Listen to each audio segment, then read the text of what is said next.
Hello, everyone, and welcome to episode number 95 or 94.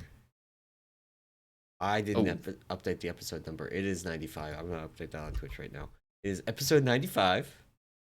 Nice. We are professionals. Not really. We are, in fact, not professionals, but it is episode 95 of the Peak of Serenity podcast, and I am one of your hosts, emallson. As always, I am joined by my co-host, Anomoly. Hello. And this week, we are going to be talking about Sanctum of Domination, kind of going through the bosses, going through our recollection of like progressing them, what we thought of them, which ones we liked, which we didn't. There's a couple really big misses, a couple really good hits. So we'll be going through that. But before we get into that, we have some news from the past week that we want to go through. We do. Yeah. So a couple things were announced this week now that everybody's back in the office. Holidays are over. Time to get back to work. So just a handful of things. But first up, Blizzard, like they've mentioned previously, with the end of 9.1 and going into 9.2, sorry, they're going to do Mythic Plus seasonal titles, right? Similar to what they've done with PvP in the past. The top like 0.1% of players will get a cool title if you push Mythic Plus rating. What they ended up doing was they put out this week basically a post that says, you know, if you are going to faction transfer, basically they're going, you have to faction transfer by January 18th to be eligible for the end of season rewards. Basically to stop people from like 2 or 3 weeks before the end of the season transferring to like Alliance or Horde or vice versa, right? And ensure you get the title on that faction. Right. This is something that I think's been in place. Yeah, this basically just means that you can't transfer from Horde to Alliance and collect your title, because we all know that that's that's the direction things would go in. Like the people on Horde have higher Mythic Plus scores on average. Yeah, because there are more of them, and that's where that's where the big like rating, like top end rating guilds are Horde. Exactly. Yeah. So just to stop that, and yeah, so they put out the date January 18th. Basically, any faction transfers have to be completed before the 18th. So basically the 17th or before to be eligible for the end of season rewards or titles. So that is basically within the next week. Yeah. I do so like if you're gonna swap, do it then. I do like this little note that they've got here at the bottom, little asterisk next to it. Please note that we have not yet announced the Eternity's End release date. Yeah, exactly. I missed that the first time I read this. Do not. They're trying to tell people do not read the tea leaves, but of course we are. Yeah, exactly. So yeah, so they got out ahead of that, which is interesting. So so that's on the faction transfer date. They also there was a patch this week which put out a couple of changes. It's funny, I actually linked just the major changes that were in the notes for Resto Druid and like Protection, where some of the set bonuses got changed. There was though in the notes updates to both the Brewmaster and Mistweaver sets. So basically, for Mistweaver, I'll talk about Mistweaver real quick, but basically with Mistweaver, they basically clarified the 2-piece, which previously was just adding 5%. So the previous 2-piece was 2 additional seconds to the Essence Font Hot, and then 5% healing on the periodic healing of the Essence Font Hot, which is absolutely nothing. They basically clarified and said that now that 2-piece will increase all healing done by Essence Font by 5%. Fun fact, that was already in the game. So the previous bonus actually already applied to all of Essence Font healing. It just wasn't in the text on the 2-piece or anything like that. So they're just clarifying, I think, that. And the other piece too is that the 4-piece, now when you drink Thunder Focus Tea with the 4-piece, it's not going to interrupt Soothing Mist channels, which again, something you could do previously was drink Thunder Focus Tea while channeling Soothing Mist. It wouldn't interrupt it. They've changed that. The question I have, and I didn't test this yet, was if it still interrupts Essence Font, because drinking Thunder Focus Tea with the 4-piece was interrupting Thunder Focus Tea channels. Does it on live right now? Obviously, 4-piece on live, but on live it doesn't. No. Okay. Yeah. Yep. Yeah. I think you can hit Mana Tea too with Essence Font being channeled. I'll have to double check that. But there's a couple things. There are a couple monk spells you can use while channeling, which is like a key thing. So. couple bug fixes there, and they did do an update to the Brewmaster one, or I don't know if it's an update, but they they added, I guess, a 4-piece, the reworked 4-piece. I'm assuming this was already in the game. This is the one It where was it's already in keg the smash game. dealing. Okay, Yeah. gotcha. So they're just updating the notes then on that piece. Yeah. So Updating the notes for it. Yep. gotcha. Brewmaster 4-piece, still very good. I had a couple people ask me if they thought it was going to get nerfed or what was going to happen to it, because it's extremely good in keys, like outstanding in keys, way better in keys than in raid. And my answer is I don't know, because they just removed AoE caps for a bunch of things, but this is clearly like way better than anything else in keys right now, because you can get to like 300k HP. It's kind of silly. Gotcha. And when you're at that point, your touch of death is actually like disgusting. Like if that's actually the level of HP we end up at in keys, you will play the touch of death ring, one that makes it a minute, because Yeah. 300k damage every minute by itself is, let's see, what is that, 5k DPS? Yeah. Just that's out of control. Yeah, that's ridiculous. Like for one legendary item. There's no way that they will be adjusting the 4-piece in some way for Mythic Plus. I think they're going, like, it's in a good spot for raids. I think they're going to try and avoid nerfing it in raid, but in Mythic Plus it needs. Nice. Yeah, so that's on just some set bonuses. I don't think there was any other tuning really done that affected monks too much. On the at least on this build. So the other thing they came out and got ahead of was that Shards of Domination will essentially be disabled in all 9.2 content. So that's Xeris Mordith, Sepulchre, sort of, and continue to be disabled in all PvP and dungeons. So well, so that is there's one new thing. So basically in Mythic Plus they're going to be turned off. Yeah, that's fair. The main thing that we didn't know was actually whether the gems themselves would be disabled or just the set bonus. Because obviously the set bonuses we already knew would not be enabled, because they're only enabled in the raid and in the Maw and in Korthia. But we didn't know about the gems. And the gems themselves, like the top 3 damaging gems are worth, 40 or 50 eye levels by themselves. So they are worth like not equipping pieces from the new raid in order to have those gems in, even without the set bonus. So that they are going to be entirely turned off is good. Just further reinforces how bad and poorly thought out the system was, that they have to like turn it off. Like just the items don't work. Gotcha. Fair enough. Yeah, so it's good that they've at least gotten ahead of that, which I think people were, to your point, nervous that we'd have to keep these stupid items around beyond 9.1.5. So yeah, disabled all content, good change. The other thing too is they've updated the eye level recommendations for Jailer's Gauntlet, which is the boss rush mode we talked a little bit about last week. And they basically buffed it significantly, at least on the lower end. So WoW has got a post up with a table sort of comparing it, but previously it was recommended like just to start it, you'd have to be item level 170. Now they're recommending item level 230. So it's a huge jump. And I think just based on the Wowhead write-up, I, to be fair, have not tested this personally, but it seems like while the eye level recommendations have changed, the actual difficulty hasn't.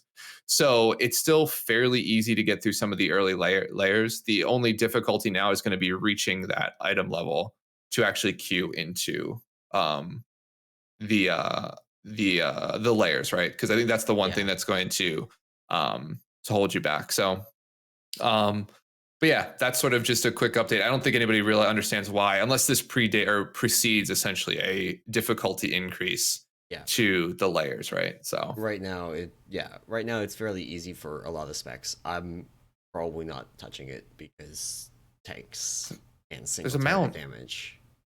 Like I might do it once for the mount. I'll run through it on my hunter for the mount. Yeah. But like doing a boss rush as a tank sounds miserable. That's fair. Actually, it might not be too bad on Protection Paladin, because if it resets your CDs every 4, you just get to press all your CDs with Ashen and just go nuts. Just over and over again, and that doesn't sound too bad. Just make Brewmaster sure doesn't have everything. anything like that.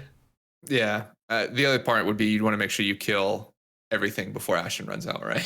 Yeah, Because then you're yeah, basically left without cooldowns in that case. yeah.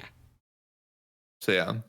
But But yeah, so they've updated that. We'll see if there's an accompanying actually difficulty increase to that piece too. So um, the other thing too is as expected, basically the Keystone Master requirements, essentially the value or the rating amount that you need to get Keystone Master next season is increasing, just because they're also adding 2 new dungeons. So instead of being, I think it was what 2K, right, yeah, it's or 2K for a Keystone Master Keystone Master. It's going to be right what, now, 2,500, 2,500 which next is a season. big increase for only adding 2 dungeons. Yeah, Like you get about yeah, 200 total for doing 15s on both fortified and tyrannical. yeah, Um, maybe it's a little bit higher than that. Because I mean, if it's about 250, then that would work out to 2,500. yeah. Almost exactly. I'm assuming they've just essentially Yeah, added 2 new dungeons. So yeah. Well, yeah, to be fair, it's actually 4 additional runs, right? Because it's 2 new dungeons, but it's once on tyrannical, right. once on Yeah, fortified. yeah. Yeah. And So actually, doing the math now, we have 8 dungeons right now. 2K score divide by 8. That's 250 per. The yeah, 250 for each of the new dungeons does add up to yeah. 2,500. So this actually is perfectly in line with the current score. Kind of annoys me slightly because I've been working on my tank alts, and I keep running into this thing where I'm like, yes, I got a piece that I needed. Let me go and upgrade it, and I can't Yep. because my Yep. alts mythic plus score is too low. It's so annoying. But then at the same time, like I got 2K on my main and never upgraded a single item Yeah. because Well, there wasn't any, like I never got anything that I wanted out of it. yeah. Yeah, that is a weird. I mean, when they made the change to rating over like just like account wide achievements, it does. Yeah, it's annoying, yeah, because like even on my main, I mean, I got lucky where I got 2 trinkets that I'd want to upgrade, right? So Right. I was able to upgrade those, but that's the only 2 things I would have wanted out of Mythic Plus, and if I never got those drops, I would have never had anything to upgrade either, right? Yeah. Because everything else that I got was either sharded or like traded away. So Yeah. um, yeah. But Pretty. yeah, just a rating update there. Yeah. So the other thing, which one of the final stories before we get into some of the rating topics is they have not finally, but they've updated the Warlock tier set helm again, and this time we think they've removed all references to the white hood. Yep. Graphic at this point. They've added golden horns, which um is very on brand for Warlock sets. I think this will be how many tier sets have we had? Like 23, 24. This will be like the Yeah. 20th that has horns as a part of the set. Yeah. It's a staple of Warlocks all the way back to like It tier also, 2. So I've heard a few people. When you look at this from the front, it looks like bunny ears. yeah. I was actually the bottom left hand picture I think on screen is definitely Yeah. some bunny ears. But yeah. So now you know if you are playing WoW and you're missing your bunny girl in Final Fantasy, well, play Warlock because you'll be good to go. Got it. Yeah, you've got it right there Uh, for you. So but yeah, they adjusted the shape on this. Like it's no longer pointy. It's yep. no longer white. It is still like it fits with the set, but it also now has the horns as well. So they did go a very pointedly make it different from Yeah. the KKK kind of white hood that it looked like before. Oh my god. I don't know how that was a thing. I just don't know how. So but yeah, finally new hood, get that crap out of here and actually make something that isn't as offensive, which is nice. So Yeah. um cool. So then the only final topic I think this week was there was mythic raid testing, both Thursday and Friday for 4 bosses. Um, to be fair, I looked at nothing, so I know. I don't know if you did it, if you I participated, looked but I know at absolutely nothing. I did not do raid testing. There wasn't like I started a new job this week, so I wasn't doing it. Yeah, Um, and there wasn't interest from other people on the officer team in my guild in trying to run it. So just we didn't do mythic testing. Hmm. Um, from what I understand, like Thursday, which was the Sognate and Skullx, went fine. Yep. Um, Skullx kind of like concerning because of some things with his tank combo. At least like I'm obviously playing tank, so Yeah. I'm hearing about that bit where he can do like triple. So the tank combo thing, um, much like Grong or whatever the like fourth boss in Ny'alotha was, like it's two different abilities. Each tank wants to take one of them, and you want to not have the same tank take two different abilities. Generally, is Right. like what you're doing. Um, that's the basic idea. It can do three in a row of the same ability, Is that which is good? another one where it's got so it's there's I'm trying to remember the exact one for Skull X, but basically there's like one that you don't want to take back to back, Yeah. um, and one that you don't want to take two of. I don't remember exactly. There's but the moral of the story, there's one that you don't want to take two back to back, or you don't want to take two of it all, basically, Yeah. and it can do three in a row of it, and that means that one tank has to take two, Gotcha.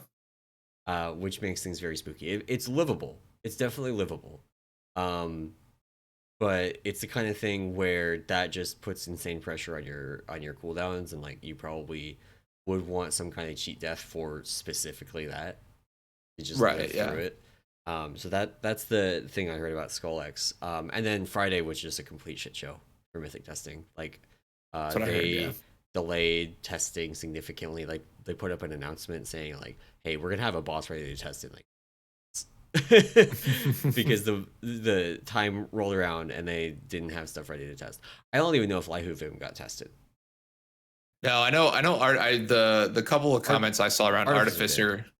Yeah, but the comments were more along the lines of this is either going to be a terrible boss or it's going Or to an be a good amazing boss. boss.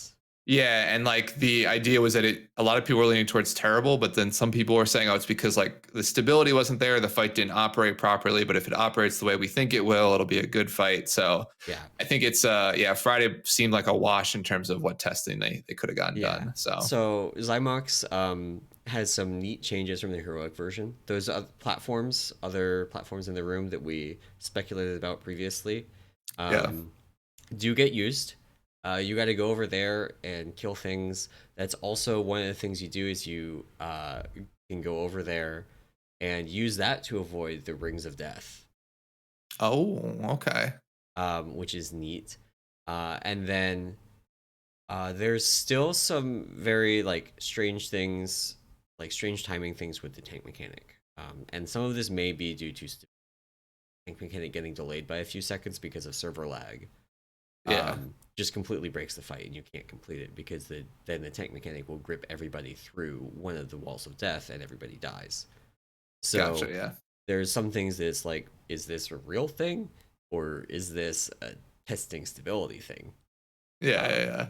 but it's one of those fights definitely that it will either be amazing or it will be awful, kind of in the same way that in some ways like Painsmith, where Painsmith, when the servers are stable, like they tuned it great, it's a fun fight, it's just all around really good fight.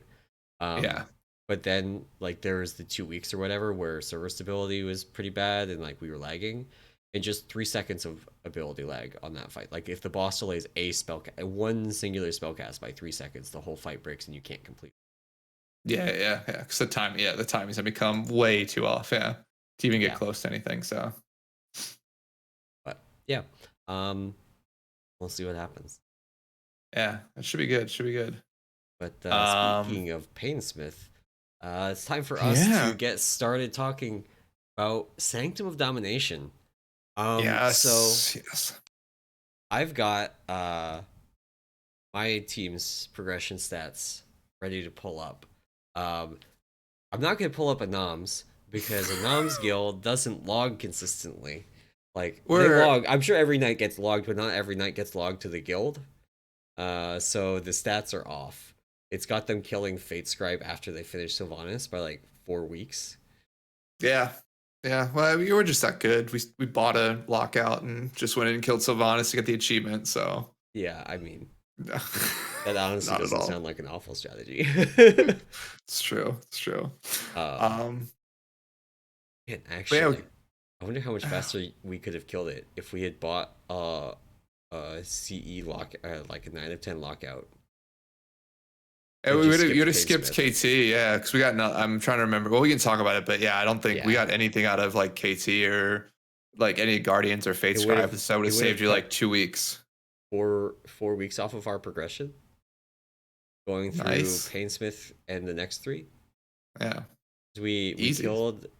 Oh, sorry, 3 weeks. We killed Soulrender week 5, and we killed Kel'thuzad week 8. Not a bad Um, strategy. but yeah, so we're gonna go through boss by boss and kind of just what happened. What do we think? Yeah. Kind of just talk about the boss, talk about our experience playing the boss, and um, go through it. Yeah. So starting off with the first boss in the instance, the infamous anima power boss, the Tarragrue. Fair. Yep. I'm not even gonna bother I pulling up stats for this. Like, how many pulls do you guys have? we had 5. Same. So, and I don't. So to be fair, this is a theme. If we ever do this and we talk about this in other raid tiers, I didn't kill this boss until after we killed Sylvanas. So I actually got the achievement for killing every boss on Mythic the week after we killed Sylvanas when I finally got in on this one Nice. to kill it. So yeah, there's a theme where there'll always be one boss every tier that I never kill until after we're done progression. This was Tarragrue for me. I sat every week until we killed Sylvanas. So Yeah. yeah, I have no notes on this other than it seemed easy. They killed it in 5 pulls. So this is a boss actually. Everybody basically went into this boss thinking, I'm going to take the highest damage anima powers. And I'm pretty sure Yeah, I talked about this on the podcast around that time. Like, I'm going to take the highest damage anima powers. When actually the boss, all the abilities of the boss actually hit pretty hard. So we could have killed this in 1 pull instead of 5 if we had all gone and picked the defensive anima powers the first time. yeah, And then just gone in and just not died. All you have to do on this fight is not die, and the boss will. There's yeah. there's no extra step required. Just don't die and the boss will. Exactly. Yeah, exactly. It seemed like that type of boss where it's like, don't make mistakes. Everybody lives to the end, and you kill it. Yeah. And like, yeah. So I it was also fun though. It was cool though. definitely I wiped this once being greedy with Invoke Nizo. And that's a mistake I did not make again. Nice. Yeah, Um I have zero ideas other than I know that the first time after Sylvanas for us that we went back and killed it, our paladin took the stun talent oh and no. the stun one ended up stunning us and the boss during his mist thing and Yeah, killing that the stopped entire it. raid. Wait, the mist is supposed to stop if you stun the boss. Well, I think the problem was is that we. Oh yeah, you're right. It did stop. Well, how do we die to that? We died for whatever reason to him dying and stunning a bunch of people. Maybe it was just the slow ticking of like the dots and stuff that Maybe. people were low going in. Or it could have Yeah, been that he didn't actually stun the boss. And that's so true. the cast just went off and everybody died. Yeah, but yeah, it was just I remember that distinctly doing the mist phase, dying, and then yeah, him dying and then getting stunned. Him dying too, like thinking he had like the reduction talent for AOE, so like he could stand out and like yeah. Yeah. So fun times with that one. Yeah. Um, but All yeah, I right. don't. I guess the next one is the eye. Yeah. So for us, like this one is one we killed still week 1. Pulled it in about 31 pulls for us. So think about very similar to you. I think you're pulling up at like 38, Yeah. right, for your team. Yeah. This is so the one thing too, just so you know, so we killed it week 1, but we also raid. So the one thing we do is we're generally a 2-night a week guild, except for the first week of Mythic. Well, we'll raid 4 nights. So basically, we add 2 nights to our first Mythic week to get ahead, and that'll be a theme here where that doesn't actually, if we compare ourselves to you guys, it doesn't actually work out at Yeah. all to Yeah. that. But no, so I mean we killed it in about 31 pulls on the 15th of July, which I think was the Monday of the first week, if I Gotcha. remember correctly. Yeah. And So or we sorry, oh, go ahead. no, sorry, what were you gonna say?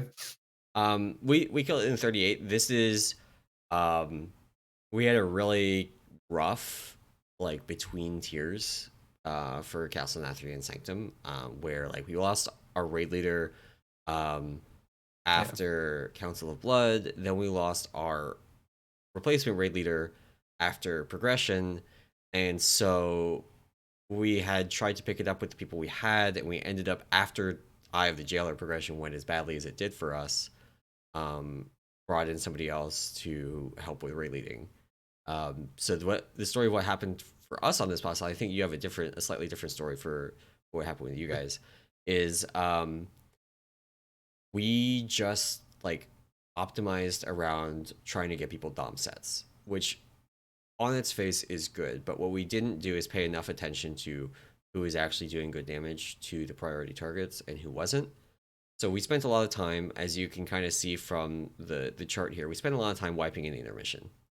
Yep. All of those dots are exactly the same point. Like that means the boss HP is at 66%. That's intermission 1, or the dots are, you know, there at intermission 2. And there's the one very frustrating. We could have killed this in like 10 pulls. Boss is at 5%. Somebody, like nobody soaked the chains, and so it kept like pulling one person off at a time because everybody kept not soaking it. Gotcha. Great. But yeah, we needed to pay more attention to who was doing good priority damage to the ads, because we had some people that were losing to tanks, and Yeah. we were that ultimately is what the problem was, because we just couldn't kill them before we died to the dot. Is really the thing that kept happening. Gotcha. Yeah, yeah, and I think our issues were more on healer CDs in the intermission. So we literally spent our first night wiping in intermission 1. Like Yeah. almost, probably of the 31 pulls, probably like 15 to 18 of them. Just because like we weren't, I'll say, as clearly defined in like how we're going to heal through it. Like I don't pay attention much on the damage side, so maybe it was a priority damage stuff, but we didn't really swap like damage around. It was more just like trying to figure out how to heal through it. Right. So Which yeah, so that was sort of, sorry. which intermission strategy did you use? The one where all the raid goes left and then you chain over, or the one where you like split and cleave? So we split. So we basically did a split and then a swap at 7 Okay. stacks or 6 stats Okay. stacks. So yeah, so we basically did the split. Yeah, we did that one, which um like we never really wiped to the actual like split not working well. Like our tanks were really good about one tank chaining, the other one taking a warlock gate across the front. So like the mob stayed fairly central. And our teams worked Oh, really you well at swapped to the moving. tanks too. We swapped to everybody. Yeah. Wow. Okay. Yeah, which might have been also a factor in the strat there. But the That's biggest problem interesting. is, yeah, the biggest problem for us was that as we went through the swap was right around the time there was a big AOE. So there was like Yeah. AOE, high stacks of a dot, lots of movement. So like we had to get the healing right going through that to make it work. Yeah. And our healing comp was like, it was fine. It was disc, paladin, me on a mistweaver, and then a shaman, right? So we were fine for healing it. It just like I wasn't Venthyr yet. Is on my Mistweaver. So it just, I feel like I always like probably take the blame more than I should. Maybe our strat was bad, but yeah, we swapped everybody, which once it clicked, it worked well. But yeah, it was yeah. Yeah. It was a rough. This was like the one boss where like if I go back and say if we could have cleaned this up in like 5-10 pulls, like that would have been great. Yeah. Yeah. So This is the eye is one that factored heavily in kind of morale and just everything for us, because we have another raid team in our guild. We took almost mhm. 40 pulls. They took like 20. And Yeah. traditionally we're fairly close to them, usually like a week or two behind them on their CE kill. And to have that large of a gap on the second boss was a real downer. And it's something that we really spent kind of the rest of the tier recovering. Yeah. And so yeah, that was a major negative for us this tier. As far as the boss itself, I hate the eye. There's nothing I like about the eye. Absolutely nothing. The I like the eye now. the the the eye on heroic is a boring but fine boss. The eye Yeah. on mythic just has like the intermission, I think, got overloaded. There are Yeah. 3 different ways for your raid to instantly wipe. You can have the eyes get too close to each other. You can have 2 people with opposite debuffs touch, Yeah. or you can have somebody with a Desolation Beam clip anybody. They don't have to clip the whole raid. They just have to clip one person, and then it chains to the rest of the group, and then you die. Yeah. And so there's 3 different ways you just instantly wipe, which I can't think of another boss that has 3 different like oops your raid's dead mechanics in the same phase that I've ever done. There's you probably wipe now because you lost a healer or you lost your like important DPS for this or whatever, but that's not the same. And then just the dot wasn't like the dot. This may be me playing tank, but the dot felt miserable.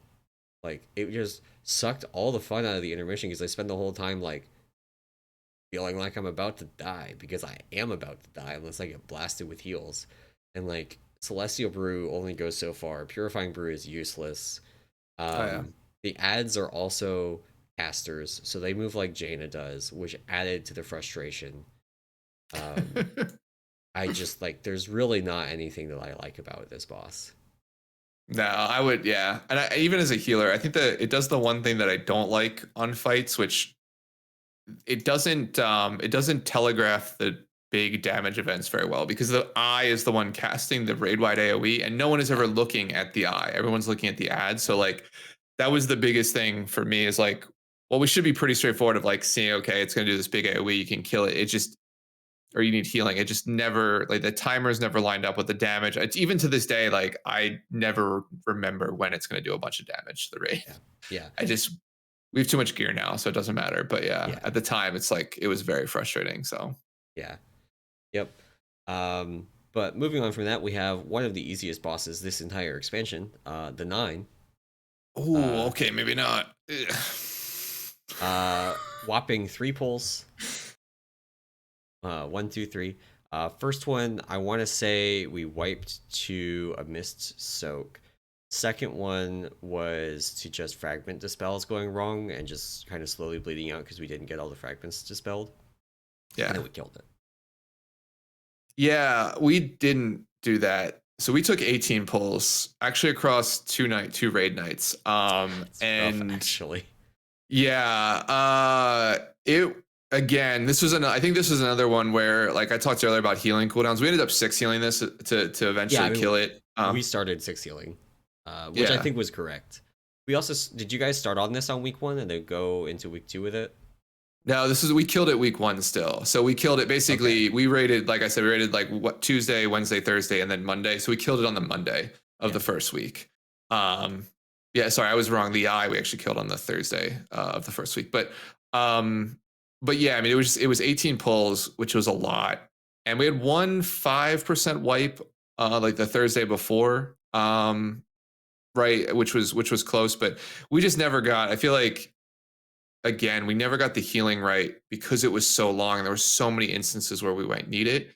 We also used our 6th healer was like one of our shadow priests, which I mean they stepped in and did great, but like dispelled everything that we could wipe to. We did wipe to on this boss, which was like missing a mechanic, screwing up dispels, and just generally not having the healing to like get through certain parts of the fight.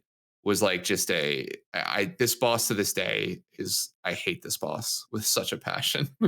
This boss I don't mind because you just like add more healers and then the boss like just the fight goes on. The fight takes a million years still. The boss Signa has too much HP. The 3rd boss that comes down, too much HP. The boss just goes on for too long. I wish the cadence of the mechanics were slightly faster and the boss just had less health. So you still had the same fight, but the fight was faster and also shorter. Because that's one of the other things too is there's just so much time where nothing happens. Yeah.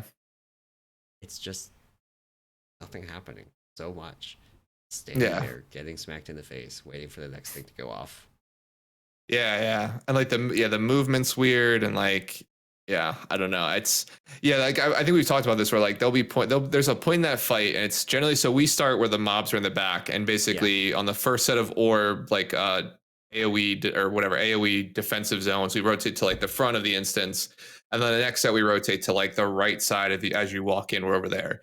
Whenever we get to that point, I'm always like, cool, fight should be over in like 10 seconds. And the boss always has like 30 to 40% health at that point. I'm like, this is absolutely ridiculous. Like, Yeah. I feel like at this point, like the fight should just be over. But yeah, I agree. Way too much health. And honestly, yeah, to be fair, once we figured out healing and like we're able to actually like push our buttons when we needed to and did enough healing to get through the tough parts, the boss fell over. So it's Yeah. fairly uninteresting. It just this was like another one of those pieces where like I think our healers just weren't prepared for this particular boss. So Yeah. um Then we get to Remnant of Ner'zhul, which I actually really yeah. like this boss. Yeah. I like the positioning, the knockbacks. The thing that annoys me is really the bugs around picking up the orb. There's a bunch of things you can do to like break the orb and end up with the slow, but not the orb, and have to like call somebody else to get it for you. Once you know what Yeah. those things are, it's easy to not do them, but it's still like learning what those things are cost us like 4 or 5 pulls where I just like went to pick up an orb, didn't have it, couldn't pick it up, and had to call for somebody else to get it. And that just Yeah. like that cuts your damage because the DPS is dropping everything to go pick up an orb. It's increasing the healing requirement because you're getting extra dots out, Nice. and it's just very frustrating. Uh, Yeah. but Yeah, I mean that I also really enjoyed this. I think it was cool to like the movement around the instance, making sure or around the room, making sure positioning was good. It's funny looking at like your graph of attempts versus ours, like where you stay very much around like that 50% HP mark for yeah, most of your attempts and then all of a sudden kill it. Like we were very quickly getting to like an average of like 40% health, basically right around the third shatter the timing third shatter. within like the first or two, like within the first night, really, within like the first probably 10 polls. And we just Yeah, couldn't get past that point for like yeah. another probably like 40 polls, right? Yeah, Um, this is another one I think that we struggled on in part because of the like just all the changes and figuring things out with the breed leading. yeah, Um, we had somebody who is out on this boss, but they were normally the one that does our calls, and so they were attempting to 21st man, but the delay in like this just the stream delay in Discord, like losing yeah, that extra second and a half. Like there's a couple of overlaps of the puddles coming out, the silence puddles with the mass dispel, where you need to have the spell happen as soon as the puddles are out of the way, and just right, that extra delay meant that it wasn't happening in time. Like because there's like layers of delay, right? There's the stream delay to the person making the call, and the person making the call has to actually make the call, then the right, person that has to do the dispel has to actually do the dispel. So there's like multiple layers of delay here. And when you add like a second to one of them, it just doesn't yeah, it yeah, doesn't work very well. Um, there were also other things. We had some stuff with the weakars that we were trying to that we started with that we ended up adopting a different one. Like we were trying to okay, have near far called by a weakara, for like when you do the double dispel with a mass. gotcha, That ended up not working out very well. The way we do it now is we just have the raid leader call it. But with the other issues we were having with calls, yeah, yeah, it wasn't. Yeah. So yeah. Oh, yeah, sorry. I was going to say, I think the only thing we did was we ended up basically we put markers around the room. So the only thing our raid leader would call is what marker we're dispelling at, and then it's up to the two people who get the debuff to figure out who's far and who's close, basically, right? And like there's certain classes that are always far, like our druids, our hunters, demon like our hunters. warlocks. Yeah, we're Yeah, always far, right? Like I was always far if I was in it. yeah, And the other thing too is like if it's two classes, so if it's like two hunters or like a boomkin and a hunter, or like me and a mage, right? Like somebody would just plant their feet outside and just say I have outside. Like we generally left it up to like someone calling it. yeah, But yeah, the only thing our raid leader would do is basically call positioning in the room. So we had raid markers. Basically, every raid marker was at like a different cardinal point, not yeah, cardinal, but like all the points.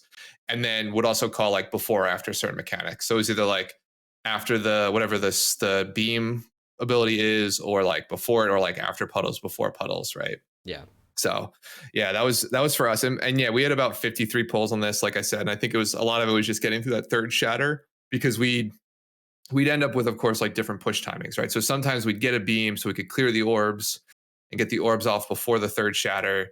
And then that meant we were just healthier in general. We wouldn't have as many dots out, or we wouldn't do it in time. We'd get the shatter, orbs would still be up, and then we get another set of orbs right away. So there'd just be a ton of debuffs, and we'd tick out, You right? died in that, yeah. Yeah, Yeah, yeah. So it was missing a beam on that fight early on was basically a wipe. Nowadays you can heal through it, but early on, yeah, like if you missed a suffering on a set of orbs, you probably just died. yeah. Yeah, no, yeah, it was rough, but I mean, yeah, I think this boss was really cool. I actually really liked this boss in terms of like the movement getting knocked back. It was a different take on debuff management and stuff like that. So yeah, we had a shaman though that was a little dispel happy to the point where we had to have him take dispel off his bars. Our resto shaman through progression. We were like, you literally just don't dispel on this fight. Everyone else will handle it. So Yep. yeah, that was fun. That was fun. So that brings us to Soulrender Dormazain. I think you guys killed this faster than us. We killed it in 45 pulls, about 5 hours of progression. This is a fine fight. I actually like elements of this, but it also has some bits of like for the first like 3 minutes, there's a lot of gaps where there's just not much happening, and then the last like 2 minutes, there's just back to back to back mechanics and overlaps, which is challenging and more fun, but definitely like backloads the difficulty of the fight a lot. And obviously, we were doing this after the week 1 hot fixes that just like nerfed the damage taken and the HP of the boss.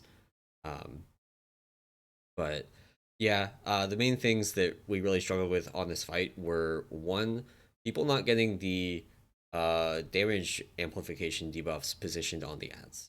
That was actually a major thing because we were dealing like we were putting more damage into the ads or as much. I mean, obviously they have a fixed amount of health, so if you kill them and another team kills them, you dealt the same amount of damage to them, but the amount of damage before the damage amplification, which goes up to 100%, like you could do double damage on these, was literally almost twice as much. So we were just being really inefficient with our debuffs. And then we also had my co-tank was playing his Blood DK ult for this, but it was kind of like a last minute thing. So he came in and he was like 232 or something. And the boss actually like hits really hard. He's got really big auto attacks. And the tank debuff overlaps, so both tanks will have it for about 5 seconds. Gotcha. And so he was taunting back early and just getting one shot because he's a Blood DK, taking double physical damage from a boss that has large auto attacks. So we fixed the taunt thing, and then we ran him through heroic and just like fed him plate gear, and he came back in at like 240 and then killed the boss. Like that's, you can see on our chart like Sunday August 8th going into Friday August 12th. Actually, I think we might have done Sunday August 8th to Friday August 12th. Like that's what we did. And we almost killed it on Sunday. Yeah, we just close, like we had a couple pulls. One of them we didn't kill the ads in time. The other one we missed a chain, or somebody died with it. Oh, one of them somebody potted with a chain, which is the worst. So normally when somebody is doing chains, if they die, the chain drops and somebody else can pick it up and run it. If they pod, they keep it. And they can't drop it. Yeah. Yep. Then it'll time out. Yeah. I mean, our progression, luckily for us, we ended up with we have a DK that has braided with us forever. And he's not generally a tank, but he is always our like third tank. So if there's ever a fight where we need a third tank, he's the person that steps in. So in this fight, we had the perfect. We dropped our monk, and went warrior Blood DK for the kill. And yeah, it was. I mean, for us, the ad management after the first, like our first couple pulls were sort of our Blood DK, like learning. Okay, how do I pull this? How do I get everything grouped up right? Do I need help? Because a lot of times we were like rooting them or bumping them just to give him a better stuff. Roots are banned. No roots allowed. Yeah. We found that like roots are bad. And that just like we used to say like, okay, after the grips, root, and that way we're better. But at a certain point, we're like, just don't ever use them. Similar with like Ring of Peace. don't ever use it because Yeah. it'll mess up a grip. I was using Ring of Peace, and I still use Ring of Peace to knock the ads away from the Overlord. Okay.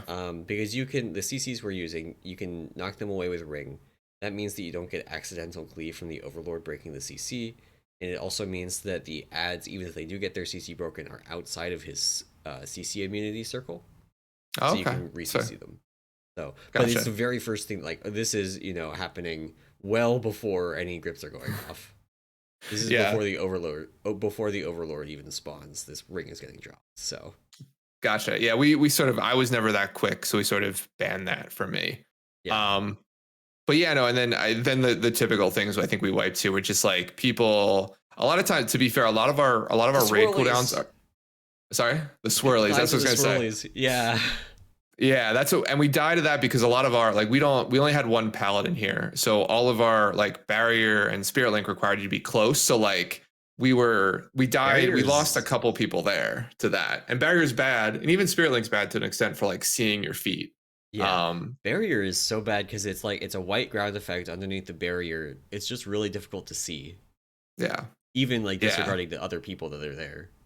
exactly. So, so did a couple wipes of that, but no, in general, like I felt really like this was where I think I put in the notes, like this is where we sort of locked in, spent a lot more time on healer cooldowns here, at least from my standpoint, and locked that in terms of like calling stuff and making sure everything was there. So yeah, a handful of wipes to like chains and stuff like that, but Yeah, um, no, we had a good run here. I think the biggest thing that helped us here, actually, which I didn't put in the notes, but it's that we had a really good reclear. So we basically one shot pretty much every boss up to this point. So we had I think a solid like probably 10 to 12 attempts on the boss on Tuesday on our first raid day that week, which gave yeah, us enough time to then kill it, the second raid day we had. So yeah, um but yeah, that was Soulrender. I mean, I would say like as a boss, I'm fine with it. I think it's a fine mid-tier boss. I think it's got yeah, enough going on that it's interesting. It's not boring. But other than to your point, like the first half of it, right? Because it's funny, the first like what is it? Because I do healing cooldowns. There's only one event. There's only one set of chains in the first like right. 3.5 or 4 minutes, Yeah, and so like and then there's the three cooldown more. and then there's three in like the next 3 minutes. So like cooldown wise, like of course healers always like I want to use like why am I only using Aura Mastery like once this entire fight? I'm like, well, look at the timings. Like you either use it we use everything on the first one, or we have nothing for the second chains, and then we use everything on the third one. We have nothing for the fourth one. So it's like we just have to spread them out. And yeah, I think our priest holds barrier for like 4.5 minutes or something, just because of the Yeah, way the cooldowns like play out. So yeah, yeah, yeah, that is the one. That is the one awful. Like before the first like intermission phase, there's nothing happens, but after that, it just yeah, pops off. So yeah, yeah, definitely. yeah, Um, all right, so moving on to what I will say is my favorite boss of this raid, Painsmith. Yeah. Painsmith Raz'nal. I love this boss. This boss is great. Um, this boss, when it works, like as I mentioned earlier, server lag, instance lag breaks this boss in half. It does not Yeah. function if you're lagging at all. We raid on the weekend, so we almost never have to deal with instance lag. We did 1 week, and we had on reclear, and we just had to say we're just not killing Painsmith this Yeah. because it so this fight has extremely tight timers. The everything about this fight is unforgiving, but it's unforgiving in a way that also feels fair. So it's like Yeah. when you die, it's because you messed up, not because the RNG screwed you, not because of anything else. When you died, you messed up. Right. Um, Yeah. and those extremely tight timers, like for example, if the cast of the traps gets delayed by 2 seconds in phase two, it is not possible to avoid having two traps explode and overlap. Right. And so you get a little bit of instance lag at the wrong time. Suddenly you're getting a trap explosion that's going to deal 150,000 magic damage to your entire raid, and you're dead. That's it. Yeah. You're done. Exactly. Yeah. Yeah. But yeah, Yeah. I love this fight. Yeah. I mean, I had a blast killing this fight. I think. Yeah. To be fair, it's probably probably my favorite boss. I think in the instance. So yeah. So we did it. I think we did it in 86 kills. Which is impressive. Sorry, That's a 86 very pull. low pull count for this boss. Yeah. Let me just double check. So I'm using prog stats, which I think you said was broken. Yeah, 86. There's some like you guys are missing raid knights on prog stats basically. Yeah. And I could tell because your Fatescribe is completely wrong on this, and your number Gotcha. for Sylvanas is off by 1 to raid knight. So there's just a raid knight missing. Gotcha. But yeah. So according to Wowhead, or sorry, not Wowhead, Warcraft logs, we did 86 polls on Painsmith, which seems like a lot. Like we were there for a lot longer. Yeah. But yeah, we did it in like 2.5 basically full raid nights. Yeah. So which is I guess is impressive. I mean I think most of our wipes, of course, were really not even to, I'd say, like the intermission, but it was to be fair, the phase 2 section of the fight, The right? spike Like wave. no, well, like the wave. So like when the wave starts coming, it's like that phase 2 of doing balls, dodging spikes, being in certain positions, right? So that was where we lost the majority of the people, and no, I mean, this was just, I think, an all around an interesting fight. Even from like, I feel like from a DPS perspective, it was fun because you had like a lot of like movement while keeping up your damage. From a healing perspective, there was a lot of healing, but it never felt overwhelming. And it was just enough of a stress to like keep you in the game. And I'd say like the intermission healing was like honestly just ridiculous. I'd say for like it didn't seem like a lot, but the second intermission healing, like it just sneaks up on you in terms of like the dot that's ticking and the amount of healing you have to put in while also like moving and dodging spike waves. So the pacing on this boss is great. Very happy with this boss. For us, I think the two major things that wiped us were just people getting hit by spikes, either in the intermission or crossing the spike wave. And then melee walking into balls. Like trying to, sorry, not the opposite of that. Melee not hitting balls. Gotcha. Melee not hitting balls, meaning that then they didn't die in time. So that puts you in this really awkward spot of having to like, you either have to like cross the spike wave, then move back and go through the wave of the wall of balls, or you go through the ball wave and immediately cut across the spike wave. And both of those are like pretty hard to do. It's significantly easier if you just kill the balls 3 seconds sooner, move through, and then cross. Exactly. Yeah. That was always. Luckily for us, like our melee, at least the melee that do a lot of damage, or actually to be fair, all of our melee, I make fun of them all the time, but like I feel like all of our melee are pretty on point in terms of like swapping. It's our range that like to pad, I feel a little bit. So, but no, our melee are normally pretty good about that stuff. So we very rarely wiped to balls being killed slowly. At least when we had everybody alive, like you'd always, get that sort of late when you lost so much of people. But no, we rarely wiped that. It was really just getting people to cross those spike waves was the biggest thing, because we had the intermissions pretty well locked down. And we only had, I think, a handful of phase 3 wipes. Like if I'm looking at like WoW progress, it says like, what's that? 2, 4, 6, like 8 of our 86 wipes were in phase 3. 9 of our 86 wipes were in phase 3. I mean, once you get into phase 3, it really does kind of fall over. Yeah. I think we wiped. I think like the first couple of times seeing it, we didn't get the movement right with like charging versus like running away. Our tanks were really good, so they had already cooldowns planned out for like when they needed bops and stuff to cross. So no, but this, I mean, I think everybody will agree this is probably the fight of this tier. Like this will be the one people remember as being like one of the best ones, right? Very very Gorfiend-esque in terms of a wall, like a mid-tier wall. So which I think did have downsides for just like progression for most guilds through the tier. Like there's a lot of guilds that died on Painsmith. But it is a fun boss. I really, really like it. And honestly, I think this fight wouldn't have had so much issues with guilds if it weren't for raids being 20 people. Like this boss would be great with 10 man. It's just easier to field the number of people required to continue progressing the ball. No, that's very true. Plus, I mean, the changes they made too, I think, were very helpful, because like the original iteration, which we saw for a night of pulls, was like intense. The no gap spike wave, The no gap spike wave was intense for sure. So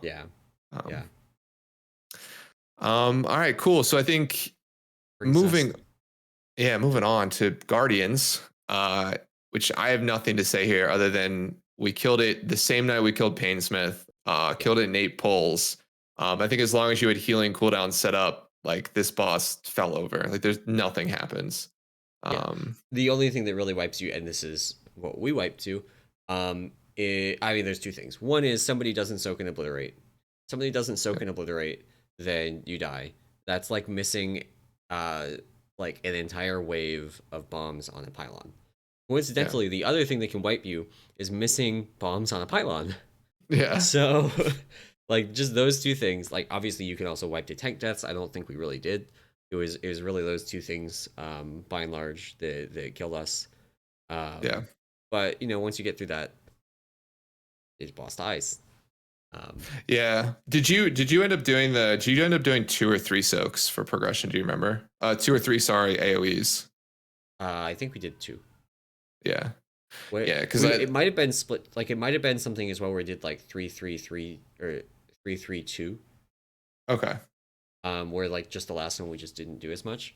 We might have done three on progression. I honestly don't remember. I'm not a healer. I didn't pay attention to the heal seeds Yeah. for it. Um, but I did try. So related to the legendary stuff for next year, I did try the Kyrian Covenant Legendary on this boss because it gives you Oh, Invoke okay. Neozao, and this is like the poster child for like what is a good fight for Invoke Neozao because it's just high consistent physical damage. Right, yeah. Um, Hmm. and I actually had a poll that would have been great. It would have been like top 10 Brewmaster parses. It would have been great. And then the poll, we actually killed it. I just dodged way too much. I wasn't like cheesing it by canceling my dodge. Yeah, Um, yeah. like I'm not doing that on progression. I haven't done it on farm either, but I'm not definitely not doing it on progression. And just dodged way too much and did less damage than I would have playing a different legendary. Oh man. Uh, Yeah. yeah, You know, I mean, this fight's 100% forgettable in terms of like what it actually is. So, I I do like it. I do like it. It's just like it was really not a big factor. Like the fight just has this flexibility in like how you approach it, like bringing more healers versus bringing more DPS, and it yeah. just ended up being that people found a strategy for it that made both the healing checks and the DPS checks like not a big deal. Yeah. Yeah, I almost think if they would have upped the overall health of like the boss by like even like 5 or 10%, because like even on our kill, like our original kill, like we lost people and we still made it, right? Like we did see the final Yeah, purging protocol, I think, on our kill, or maybe yeah, the wipe before it, right? yeah, But it was close enough where it was like, just don't die and we kill it. Like do the same thing we just did and it dies. There was never like that sort of like, all right, we have to yeah. find like damage. Like we have to find damage somewhere. It was always just like, On the other yeah, it hand, was. I do think that coming off of Painsmith, having a relatively easy boss is fine. Yeah, I just this one just felt. I think the other problem too is like nowadays with how much we know about bosses. Like when we get to bosses, we know so much about them. Like Yes. it's almost like we just know we get through Painsmith and it's like an easy loot pinata, right? Yeah. Type boss, which sort of is somewhat of a I don't know, somewhat of a downside, like a downside to me. Like if this was like maybe like a 20-ish pull boss, that would have been a little bit better than just like 8. And to be fair, we probably like I think we had like our third pull was like a 10% wipe or something. So like we could Yeah. have killed this in under 5. So, Yeah. um, Next up, second least favorite boss this tier actually isn't my least. This one uh, might be my least favorite. Fatescribe Roh'kalo.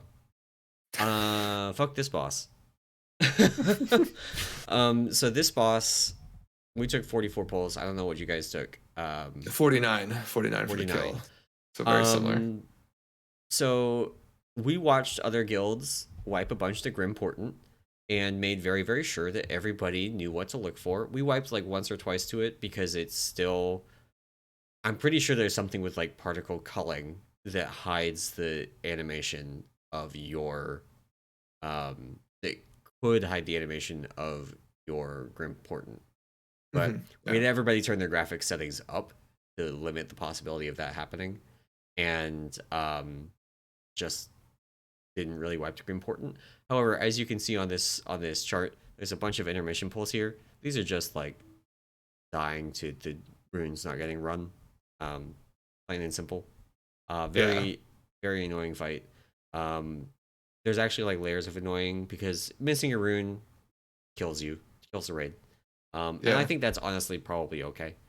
What really gets me is that they added this like threads of fate mechanic where there's the line from the rune to the boss, and if you touch it, you take like 20k damage per second for 10 seconds. Yeah. And if you're on your own rune, you still can get hit by it by being in the center of the rune. It's so dumb. So you have to stand on like the tippy outside tip of it. And that's like we very like I think we had maybe 1 or 2 people die to that because that was like so you guys focused on Grim Portent, which we didn't talk about at all. We were just like, here's a picture of the graphic, look out for it. That's about the extent of it. But we spent a lot of time with like never dodge inside, always dodge to the outside if you're like walking your rune. And so like that was sort of drilled into us when we did it. That was what like our raid leader focused on. So we didn't wipe to that too much. But when we started this progression, it's something that we found out kind of during progression that it hits you. Gotcha. While you're on your own rune, which granted, I'm also never doing runes because I'm a tank. So I definitely was focused on other things, but yeah. So we went to that. I mean, and then to be fair, our graph looks pretty similar to yours. We basically wiped a lot to the start, like to intermission 1. And then once we got through that, I think we had maybe again, like 5, 6 phase 3 wipes. Like after you get through both intermissions, the final one's pretty simple, but I mean, we went basically straight from intermission 1 to phase 3. Like as soon as we got through intermission 1, we figured out our problems. That means you can get through intermission 2 because it's exactly the same. And then you just have to do phase 3. Phase 3 is the next spot with new mechanics. One other thing that I really don't like about this boss is what they did to the ads. Namely that they can no longer be kicked. Oh yeah. And that just like I don't think they intended people to like line of sight the ads. But that's I don't know what they that's what we did too. I mean, you tag it against the wall. Yeah. I don't know what they were thinking. Like the range stand outside of the cast range, and the melee stand behind the pillar when the cast goes off. Yeah. I don't know what they were thinking. If that was the plan, they should have just let us keep kicking it. It would have been way less annoying. Like it's not even about difficulty. Like obviously it would be easier if you could kick it. Right. But it's not like difficult in a way that's fun and interesting. It's just annoying. Yeah. It's just unfun in terms of that. Yeah. And I'd say like, Fatescribe. I think the other thing we wiped to too, which was sort of annoying, was like this is one where we relied heavily on a weak aura to assign everything out. Yeah. And like people like not having the right version or like just not going to their rune and not saying anything. Or I did this. I went to the wrong rune once, which was fun. So yeah, that was a couple wipes there. But no, healing wise too, this is a pretty uninteresting boss. Like cooldowns when the tank ads come out. And then if you hold for like good timing right after the tank ad comes out and have to kill all the little ads, and then you want to push, there's a little bit of additional healing there from like the what is that? The fate, the dot cast. Twist of fate. Yeah. But no, I think the only thing this is another one with HP push timings. That you can make the fight significantly easier if you stop damage. Like you get your you either skip a tank ad by pushing it past the health threshold before it happens, or you stop below the health threshold so no other mechanics happen. You kill the tank ad, kill the ads that spawn from it, and then push the boss. And doing that, like, that's another thing. Is just like very beating it's fine, but stop it, Blizzard, please. Yeah, I guess. And the only other final thing was like we initially didn't send a healer across to the far side of the room in the intermission and got a couple people killed doing that. So that was sort of another after about 3 or 4 times in the intermission, you have to make that change. And then that healer dying was our shaman that would just like space out sometimes. So that was annoying. But no, it was I agree. The boss, it's definitely not my least favorite boss in the instance. We're about to talk about that one, but it is definitely an unfun boss, I'll say. Yeah. The next up, Kel'Thuzad, absolute Yeah. awful. So this fight got changed significantly after both of our progression. To Yep. basically be so basically to eliminate the least fun part of it, which was sitting on your hands for multiple minutes. Well, I mean, it wasn't multiple minutes, but you wait 40 seconds to push out of phase one, you wait 55 seconds to push out of phase two, and just like have to sit there and do nothing Yeah. while you wait for your healing CDs to come back up. Because basically, what happened is that you would just put all of your healing CDs on the spikes, every single one. You would play what, 4 healers, like you Yep. drop your spirit link, your barrier, your AM, whatever else on your on the spikes. They're all 3 minute cooldowns, and then you delay things enough so that you have your 3 minutes back up for the next set of spikes. That was the strategy.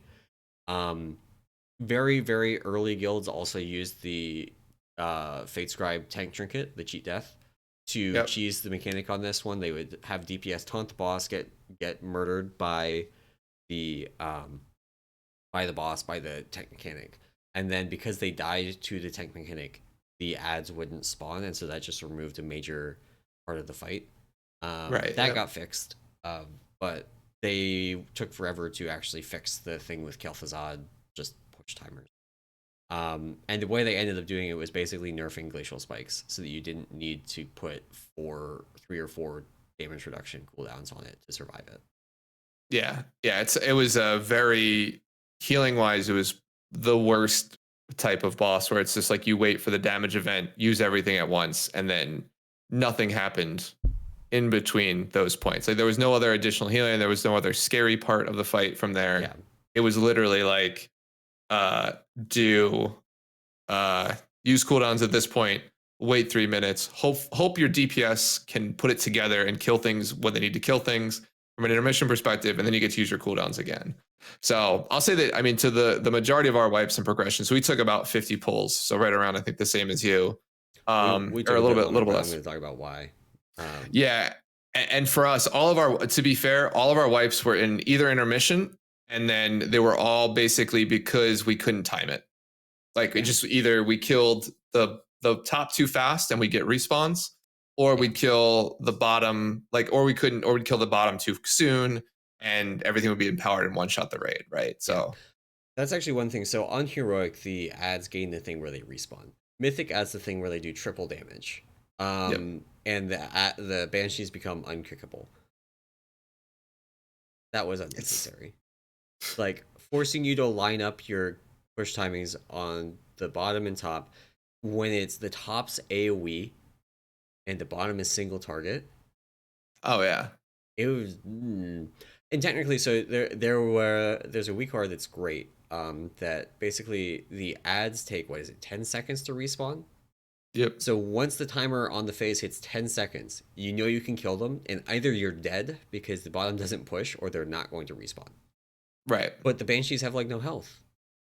Uh, Oh yeah. I don't envy our tanks in terms of like the movement up there, because like basically they eventually got it down to a science, but like the fact that we're like they move the the big abominations. guys, the Yeah, abominations basically from like ad to ad, and then there was like hopefully the AoE did enough that they moved it at the right time and they still died. But yeah, that upper, because I never went down, so I was always up top, and that was just unfortunate, like in terms of like the movement there. It's a type of movement that I hated when I tanked, yeah. which was like Well, very precision based, and like the fact where if you're even a half a second slow in moving something, you basically have screwed the attempt. Not for a yeah, fault of your own, just because enough like cleave hit an ad that it got yeah. low enough that dots ticked it and killed it, right? Usually, how the banshees spawn is there's one off by itself and then the other two relatively close. So what we would do is we would take both abominations over to the solo one, let them cleave it down to about half, then take it over to the grouped one. Then our Windwalker would hit his CDs and go nuts, and the ranged would finish off the far banshee. At least that was the Yeah. idea. We definitely, like, our number one source of wipes was the intermission, was trying to get those two things lined up. Part of our issue as well was actually that we had 2 or 3 boomkin that we were sending downstairs to just like basically do the downstairs for us. That Yeah. was a mistake, and it's a mistake for a couple reasons. One, there's just a lot of movement downstairs that a lot of things to dodge that just kill you if you don't dodge them.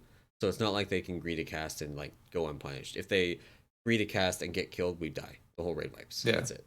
But also if they move and lose their Rav, we die. The whole raid wipes. Yeah. And then Rav's damage is backloaded in the last 5 seconds of it. So it made it extremely difficult to tell what we needed to do, because sometimes everything would be fine.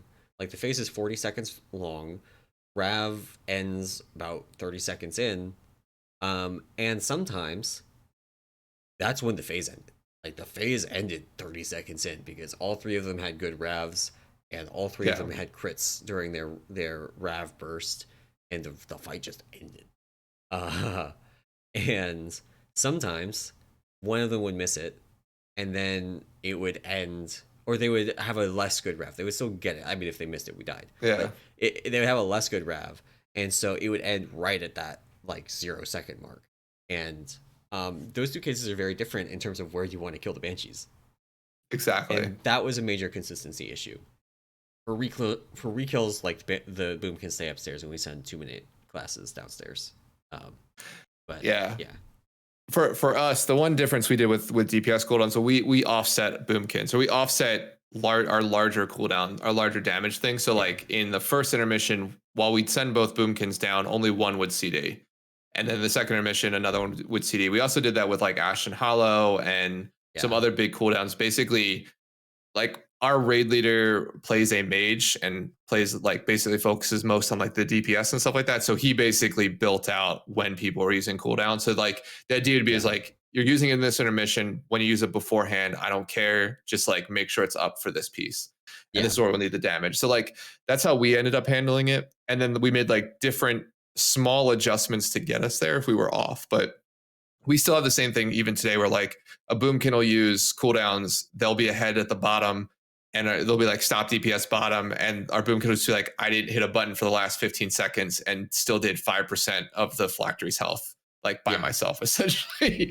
Because things crit or they get a good pull. Yeah. So this boss, I mean, to me, this is one of the worst to me. And I've said this before. I think this is the worst boss, like the worst penultimate boss, and then the worst boss that Blizzard has designed in a very long time, just because I don't think it ever came together. And the reasons you wipe are not reasons that are like, they're annoying reasons, because it's not like one person's fault or one like the way you're handling a mechanic's fault. It's like you just crit more than you did last pull, so the timing was different. And like and it's one thing. So for example, a lot of fights have this thing where you have to kill 2 targets at the same time or within 10 seconds of each other, or you wipe basically. Like Stone Legion General, it's not a great boss, but it had this. Like basically every counts boss has this in some way. Then like the intermission in the eye, you have to kill both within 10 seconds or you wipe, but you can kill either one first. It doesn't matter which one you kill first, you can then clean up the second one. If on Kel'Thuzad, the damage amplification applied 10 seconds after you pushed out of the phylactery phase, it would have been a whole different ballgame. But it didn't. It applied immediately. So you had to always have those Banshees dead when you pushed out of the phylactery, or their cast would become uninterruptible, and any projectiles that they sent out would one-shot people. Right. And that basically meant that if you pushed it out with Banshees alive, you were dead. And so that meant that you had to get the ads down first. The tank ads you can hit, like a monk can hit defensive CDs and tank them for a while. But like you have to do it in a specific order, and that actually made things a lot worse. Yeah. No, it's just this boss. It's so, and then they totally changed it for reprogression, which was fun to relearn it like the week after Sylvanas getting back there. So it was a lot improved. I would say the new version is definitely a lot better, but to be fair, even the new version is like I'd say it's like a mid-tier type boss in terms of like difficulty, right? Like I'd put it below, it got a lot better, but it got a lot easier. Yeah, exactly. So So yeah, I guess now we got the last maybe 10 minutes or so to talk about Sylvanas. Sylvanas. And my team's progression is actually so tall on this website that I can't even put the boss name in here. So we took a bit longer than you did on this boss. We took 283 pulls, Yep. 38 hours. We were on this boss for 6 weeks. Well, kind of 5 weeks because we only had part of a night the first week. But um, Hmm. this boss was rough for my team. We spent a lot of time wiping in phase one and wiping in intermission one. Actually, not phase one so much as intermission one. Just kind of figuring out what the heck to do there. And we prepped a lot for this fight. We prepped a ton for this fight. But one thing that Yeah. we missed, like a gap in our preparation, was how to handle intermission one, and that actually ended up being a huge deal. We lost about 2 weeks, or we spent about 2 weeks just wiping into the first intermission. Um, and that was exacerbated by, well, like part of the reason we had under prepped for the intermission is we had 3 boomkins. And if you have 3 boomkins that do their AoE Rav during that, all the chains die like 3 or 4 rives in. They just all die. You run into issues when one of them or two of them are dead or screw up their Rav. Like the intermission's not easy. There's a lot of movement. There's a lot of things that kill Yeah. you. Um, so when they messed that up, not really having a fallback plan meant that we just immediately wiped, and that was a Yeah. major issue with us. Where like we had this single point of failure where if any one of the boomkins messed up, we probably wiped. And what it needed to be is like we needed to have a backup plan of like here's what everybody else is going to be doing to make sure that the boomkins will make it easier when they get it right, and when they don't, we will still be okay and we can get into phase two. And that was Right. Yeah. really something that we lost a lot of time and a lot of pulls on. I don't know how much progression time you guys had. Like ours came out to 38 hours. This is one where because of how much we spent wiping in intermission one on a 14-minute fight, that Yeah. pull count can be a lot different even if progression time is the same. Yeah. But yeah, We probably hit the same amount of hours, to be honest with you. So we took about 212 pulls to kill it. So a little bit less than you, like probably about what? That's almost 60 less than you. But 70 like pulls. we by pull, I'd say by pull probably 50 or 60, we were wiping in phase two. We weren't wiping in the intermission anymore, right? So we Yeah, we basically figured out the intermission pretty quickly. Like we made a couple adjustments after the first night, and like that was like we moved healers to always being closest to the close set of chains. And then yeah, any AoE hit them first. So basically, then our healers would spread and heal people that were for getting chained further away. That way, they were covered. We'd have our hunters go far, not stay in the group, and basically turtle and run into their chain. Basically, it would explode, it would go away, and there'd be nobody close, generally speaking. We don't do that anymore because people die, but we also ran into the similar issue where we had 2 druids, 2 boomkins that, yeah, if one of them died, a set of chains just died slower. yeah. Um, so we had similar ideas, but I think we adjusted slightly. And our biggest thing, I think our biggest point was getting healers chained close and killing those Yes, first, which absolutely. was Same here. That yeah, which was was like huge.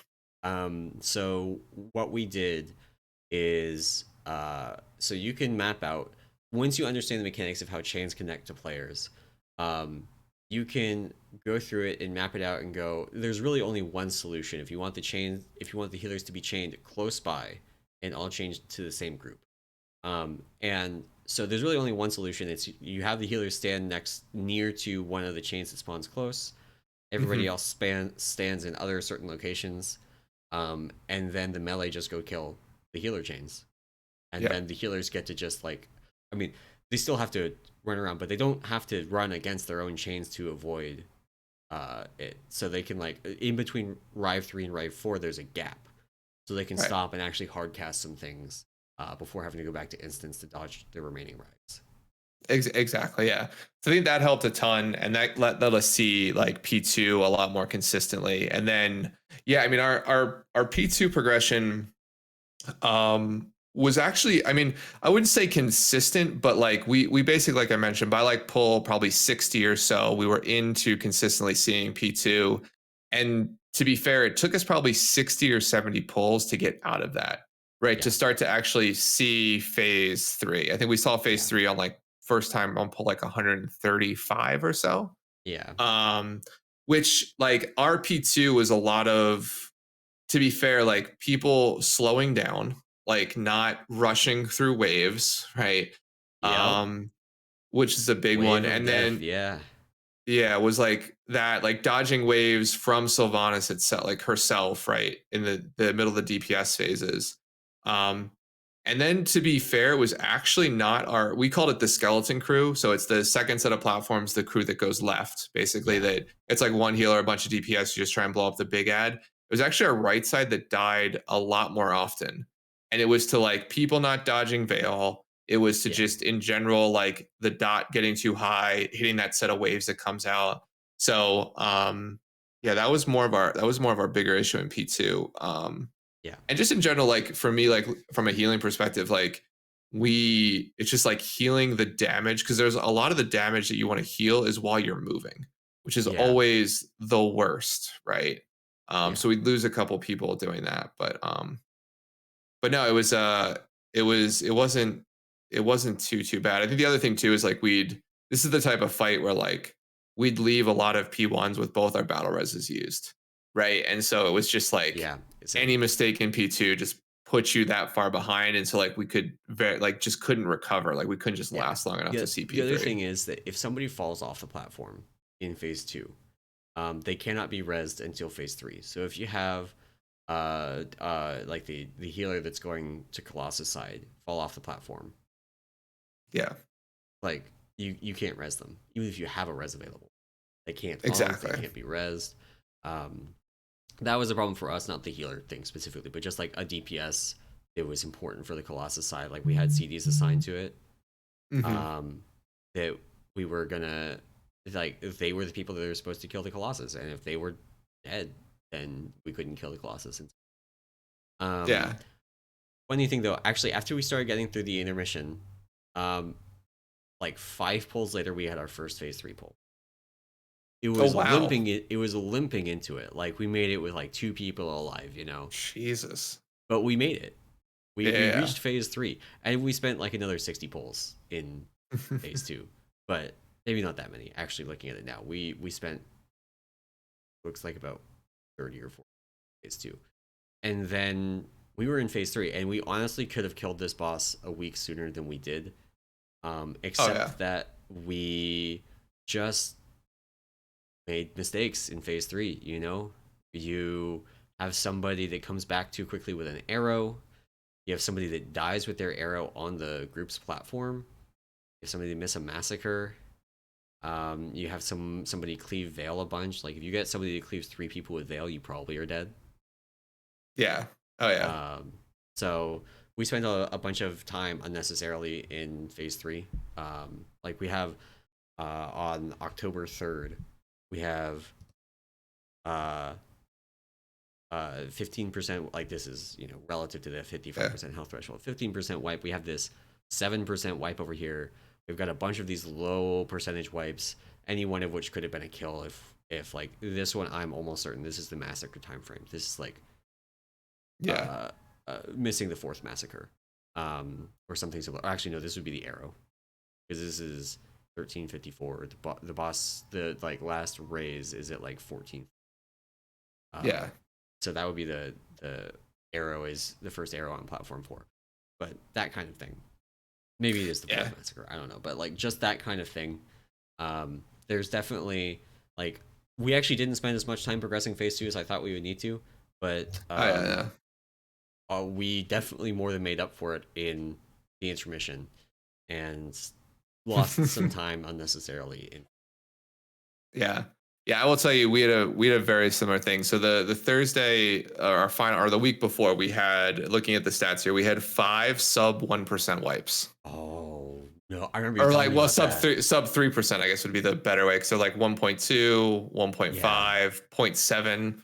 Yeah. So we yeah, had like 5 of those on the Thursday before we killed it. And then the night we killed it, we two-shot it. So we pulled once, it was a sub 1% wipe, and the next pull we killed it, which was yeah, like one of the most frustrating, I think, experiences, because like we could have done this in like under 200 pulls if yeah, if we were to just keep it together for that amount of time. But yeah. no, I mean I this boss, mean, I think. Oh, sorry.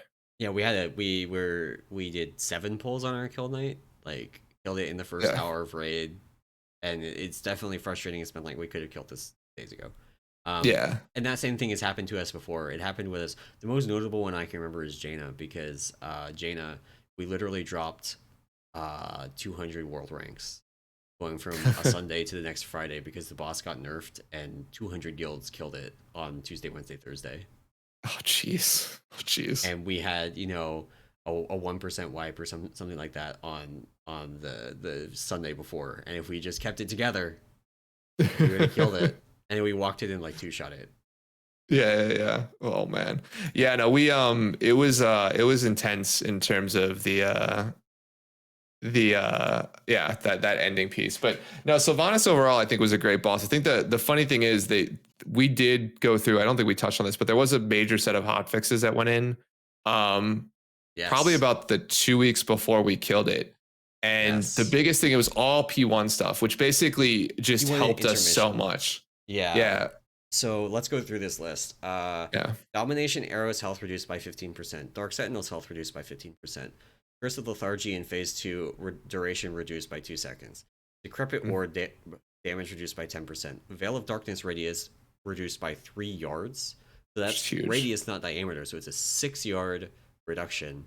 It's a huge difference. Like, also, there was another undocumented hotfix that made it so Veil of Darkness could stack with itself. Previously, it couldn't. So you needed a Warlock Gateway to get out of it reliably. Now that it can stack, you just have the whole raid stack and just walk out of it. The unavoidable damage from Banshee's Fury in Phase 3 reduced by 15%. The damage from Ranger's Heartseeker, Banshee's Heartseeker, Banshee's Blade reduced by 8%, so that's all the tank hits. And then also a bug fix for the thing that's supposed to wipe you and didn't wipe you. But yeah, like that's a huge set of hotfixes.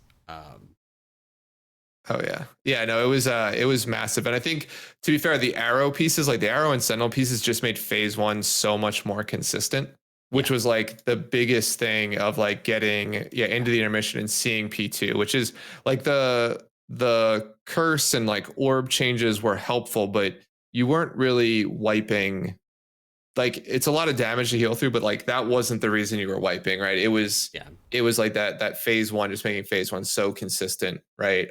In terms of like, not only the biggest thing for us was actually not that the arrows weren't dying easier, it's that we got more boss damage as a result of that, which meant our pushes weren't as tight, right? Yeah, it did help for that. But yeah, for us it was definitely like the chains, the arrows having less health also applied to the intermission, and that was a big deal for us.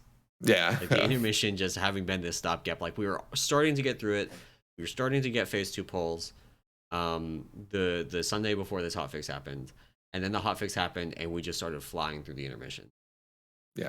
Just like absolutely crushing it. And then seeing Phase 2 more is just always like, you just get so much more consistency in the damage and where you'll need healing or where you'll need movement and stuff like that, which was which was key. So the other thing for us this tier, I don't know about you guys, we had 6 or 7 people quit over the course of the tier. We had healer, tank, and DPS quit after Painsmith progression. We had 2 boomkins and our only warlock quit during Sylvanas progression, and I think we had 1 other person quit over the course of the tier. And especially like losing the warlock on Sylvanas was rough. We ended up getting warlock on loan from the other raid team in our guild, because they were on the bench for Sylvanas because they had 2 warlocks, so we brought their second warlock in with ours and they did progression with us. Nice. So that was real perks of having 2 CE teams in your guild right there. But yeah. Now we dodged the roster boss pretty well in terms of like key classes, right? Like we got lucky that we never had DH issues, never had tank issues, never had healer issues, right? Always generally had 2 boomkins. I think we ran 3 for a fight or 2, but generally always had 2. And so we had 0 of actually the roster issues on like key classes. Now I think we lost like a warrior, maybe a rogue over the course of the tier, but nothing in a key spot that would like hinder or hurt our progression. So we luckily got got through that, which was helpful. Yeah. But Didn't hurt us too bad. So yeah. Yeah. But yeah, that's the tier overall. I think honestly this tier suffers from it being basically a two boss tier. Um yeah, this the just the like the first four not being super, or first five not being super hard bosses, which is fine. hmm That's normal. But then like there's Painsmith, which is like the difficulty of what would normally be a penultimate boss. Like it's definitely a mid tier wall. right. Um and then the difficulty just drops like a rock. And like two of the bosses after Painsmith are actually easier than some of the bosses before Painsmith. Yeah, And now actually I would say Fate Scribes. So if you have people that can do runes, all three of those bosses are probably easier than, maybe easier than Remnant. yeah. No, I would say. I mean, because they don't really like. Yeah, like the only coordination part. I'd say Kel'Thuzad still probably requires more specific coordination Yeah, I between a guess it's raid. the intermission Right. is Yeah, the definitely easier. intermission is Yeah. Okay. yeah, probably the only thing that's difficult on KT, and maybe that bumps it up above Remnant. But no, I mean, I I think would say that like does. Yeah. Guardian and Fate Scribe are just Yeah. show up and do damage and do runes and you kill it, right? Particularly now with the damage you have, you don't phase three is a joke. You don't do runes in phase three. You just do enough Right. damage and cleave it. So We yeah. we are at the point where we sometimes do like we everybody like holds CDs and everything so that they can CD with lust. And hmm then if somebody dies, we do runes. Yeah. Oh Somebody really? dies, no questions asked, we're doing runes. We gamble. We still gamble. We actually I say that no questions asked. We had it last week. Somebody died, but they died after their CDs, and they said that, and we were like, our raid was like, okay, go for it, like just go for the kill, and Yeah. we killed it right before the raid exploded. Nice, nice. Yeah, I uh, think this week we had there's what goes off after that. There's something that still goes off even if you kill it. uh, Um the tank ad. oh yeah, the tank head, yeah. Yeah, I think we Yeah, died. We like not died, but like a bunch of people fell over to that after the boss died. So yeah, um yeah. but yeah, no, I think overall this is I'd say that like Sylvanas, while a long fight, I think lived up like going through it and about a bunch of people were sort of complaining about it before even we got there to do the progression, right? It didn't the length of it didn't bother me, right? Like it if I looking back, like there are definitely points of progression, particularly as we're seeing phase three, like because we do the whole see phase three on a good pull, next pull wipe in phase one, see phase three Right. on a good Yeah. pull, like, and so that it's annoying going through that. If you actually look at our like progression log, it's literally like spiking up and down like this. It's Yep. hilarious. Yep. Um, but like looking back, I'm fine with the length of it. I think yeah, Sylvanas was a fine final boss. Like not particularly amazing, but I think she was fine as a fight for the final boss here. Um, Generally like Sylvanas is fine. Definitely agree. yeah, Um, I do think it would have been a better fight as 12 minutes instead of 14. Like just improved a yeah, lot. Just cut a minute off of phase one, cut a minute off of phase two. Just make it slightly shorter, um, and yeah, that is gonna make it better. It just makes the yeah. fight better. Yeah, I agree. 'Cause, I mean, P3 is fine. I think once you get there, like Yeah, I P3 think is like P3 a is great. cadence, and yeah, yeah, it's not too bad at all. So But you could, just reduce the um, add HP and the damage, because like the phase two does have a damage check. If you don't kill the ads in time, she will cast ruin and kill you. You yeah, just like move the timer on that up, reduce the add HP to compensate. Just make the phase shorter. yeah, yeah, I think that would have made the fight better. Just cut a couple minutes off of it. I think I don't think there's enough space there to reduce it to 10 minutes like the Nathrius does without dramatically changing the fight. I think yeah. you have to start removing mechanics at that point, or removing No, it's sets of overlaps. But definitely you could get it down to 12 minutes without removing any mechanics from the fight, just like changing health values. no, it's fair. So, real quick question, and I know we're over, so we got to wrap Yeah, this one up. But which was the better tier, this or Nathria for this expansion? it's so hard for me to say because like Stone Legion Generals, Council of Blood, um, Kel'Thuzad I actually didn't mind that much, but I know a lot of people hate it. Yeah, Stone Legion Generals and Council of Blood were just awful. Like, and they were awful, and they were high pull count bosses. that's This fair. tier, the bosses like really hate Fatescribe, the Eye, AT. They were all relatively low pull counts, and like Council, I guess wasn't that much more than like KT, Yeah. but SLG was. SLG took forever. No, SLG was that's also fair. an 11-minute fight.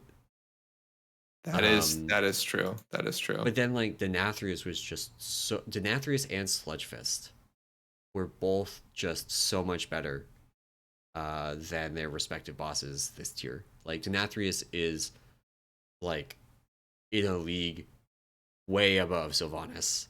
If they wanted Yeah. Oh yeah. like Denathrius, so they made Sylvanas a 14-minute fight because they wanted it to feel epic. Denathrius feels epic. Sylvanas, It's just long. Yeah. yeah. Yeah. No, I agree. I agree. I definitely think it's tough, but I would probably lean towards Nathria being the better overall tier for me, just because it wasn't. While it has Stone Legion, and I don't think I have the same hate. Like your hate for Stone Legion is my hate for KT. Like in Yeah. terms of like the way that Yeah. we think about those bosses. And so like in my mind, to that point, like with there only being two bosses in this, like Sanctum, that I'd say are like great, were fun to do. And I think there was just with yeah, you're right. Denathrius is just so good that like there could That's really Denathrius. what's carrying it. Yeah, yeah. That's just Like what's to be carrying fair, it. like Nathria is probably only a one boss instance if you think about it. But to be fair, it's I two mean, two. It's except for Sludgefist and yeah, it's got three. It's Sludgefist, it's Stone Legion Generals, and then it's Denathrius. All three at the end. yeah, Um, and like Sludgefist wasn't that bad for the point in the tier we were reaching it at, but yeah, SLG still took a while, and Denathrius took a while. But Denathrius was yeah, Denathrius was great. I think it's really hard to say. I would say they're honestly kind of equivalent. They've got different strengths and different weaknesses. that's Um, fair. That's fair. I definitely I wish I had been wrong, but my prediction that we would get more push timer bullshit in Sanctum was spot Was on. spot on. Spot on. Yeah. Um, Yeah. and well, we'll see what happens with Sepulcher next year. I'm hoping that they have learned their lesson at long last, and we don't have to deal with it anymore. Yeah, we'll see. We'll see as we get But into it. So I have to start my reviews now that we're doing mythic testing, which will be fun, yeah, fun. So yep. But that's it for today's show. Thank you all for listening, and we will be back next week. I don't know what we're talking about. We might talk a little bit about mythic testing. We might just like talk about whatever we feel like. Maybe yeah, it'll be important hot. new builds. New builds. But that is it for the show today. Thank you for listening. And if you enjoyed this and the other work that we do over on the Peak of Serenity, you can support that over at our Patreon at patreon.com/Peak of Serenity. And of course, you are welcome and encouraged to come join our Discord, Patreon or not. The lounge channels and the questions channels and everything are just always a great place to be. And again, Brew Lounge is slam. That's it for today's show. We will see you next week. Bye.